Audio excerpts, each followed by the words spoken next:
যে জিনিসগুলি আমরা অযথায় নষ্ট করি বা ফেলে দিই তা দিয়েও একটি সুন্দর জিনিস তৈরি করা যায়। চলো তো দেখি কি তৈরি করা যায়। প্রথম দিক দিয়ে আমি একটু সাদা রং করে নিলাম, কিন্তু ভালো লাগছে না। তারপর ভাবলাম একটু পিঙ্ক কালার করা যায়। পিঙ্ক কালারটা করার পর বেশ ভালোই তো লাগছে। তারপর মাথায় এলো মিররের যে ছোট ছোট টুকরোগুলি আছে এগুলো লাগালে কি রকমটা হয়। যেমন ভাবনা তেমন কাজ, চলো শুরু করা দেওয়া যাক।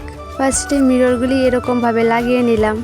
তারপর দেখলাম যে বেশ ভালোই লাগছে। তোমরা কি বলো, তোমাদের কাছে কেমন লাগছে? এগুলি করতে করতে মাথার মধ্যে আরেকটা ভাবনা চলে এলো, এরকম ভাবে নিচের জায়গাটা এবং উপরের জায়গাটা লাগিয়ে নিলে কিরকমটা হয়। মাথায় ভাবনা আসা মাত্রই কাজও শুরু করে দিলাম। এই প্রথমবার আমি ফেলে দেওয়া কোনো জিনিসের উপর এরকম ভাবে একটা কাজ করলাম। কিরকম হয়েছে অবশ্যই কমেন্ট করে জানাবে। অনেকটাই ভয়ে ভয়ে ছিলাম যে কাজটা আমার সম্পূর্ণ হবে কি না।